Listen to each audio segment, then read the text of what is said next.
এবার বর্ষার আগে রাজধানীর ২৯টি খাল দখলমুক্ত করে সেগুলোর পানি প্রবাহ নিশ্চিত করা হবে বলে জানিয়েছেন বন, পরিবেশ ও জলবায়ু উপদেষ্টা রিজওয়ানা হাসান।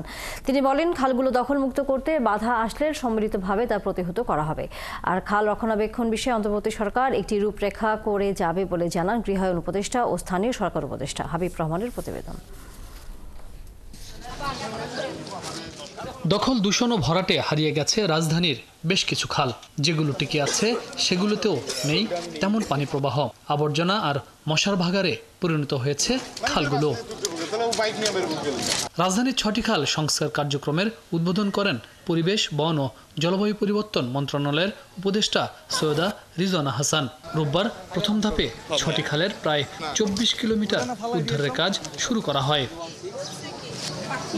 অনুষ্ঠানে স্থানীয় সরকার, পল্লী উন্নয়ন ও সমবায় মন্ত্রণালয়ের উপদেষ্টা আসিফ মাহমুদ সজীব ভুঁইয়া বলেন, স্বল্প সময়ে এই সমস্যার সমাধান সম্ভব না, তবে একটি রূপরেখা করা যেতে পারে। আর সংশ্লিষ্ট কর্তৃপক্ষের পাশাপাশি এলাকাবাসীর সচেতনতা দরকার বলে মনে করেন গৃহায়ন ও গণপূর্ত মন্ত্রণালয় এবং শিল্প মন্ত্রণালয়ের উপদেষ্টা আদিল মোহাম্মদ খান। শুধু সরকার করলে হয় না, সরকারি প্রতিষ্ঠানগুলো করলে হয় না, জনগণকে সঙ্গে নিয়ে করতে হয়। যখন জনগণকে সম্পৃক্ত করে এই কাজগুলো করা হয় তখন সেটা সফলতা দেখে। এটা যদি অন্য কোনো সরকারের সময়ে নেওয়া উদ্যোগ হতো তাহলে হয়তো সিটি কর্পোরেশন থেকে পানি উন্নয়ন বোর্ড থেকে রাজুক চিঠি চালাচালি করতে করতেই ২-৩ বছর চলে যেত। এই বর্ষার আগেই রাজধানীর মোট ১৯টি খালের অবৈধ দখল উচ্ছেদ করে পানি প্রবাহ নিশ্চিত করা হবে বলে জানান রিজওয়ানা হাসান।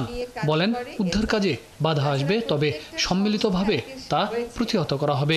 খালগুলো হবে প্রাণ কেন্দ্র, খালে প্রাণ থাকবে। এই খালে তো মশা ছাড়া আর কিছু নাই। এই বর্ষার আগেই বাকি ৯টার কাজও আমরা শুরু করে দিতে পারবো, অন্তত যাতে পানির প্রবাহ খালগুলোতে আনতে পারি, সেটাই আমাদের প্রাথমিক টার্গেট। উপদেষ্টা রিজওয়ানা হাসান বলেন, খনন শেষ করার পর এলাকা ভিত্তিক কমিটি করে দেওয়া হবে এটি রক্ষণাবেক্ষণের জন্য। আর খালের পার ঘেঁষে সবুজ বাড়ানোরও পরিকল্পনা করা হচ্ছে।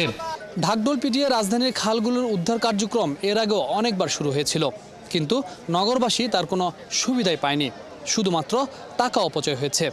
অন্তর্বর্তী সরকারের ৩ উপদেষ্টা মিলে খাল উদ্ধারের যে কার্যক্রম হাতে নিয়েছে তা কতটা বাস্তবায়ন করতে পারবেন তা নিয়ে নগরবাসীর মনে রয়েছে হাজারো প্রশ্ন। হাবিব রহমান, ৭১, ঢাকা।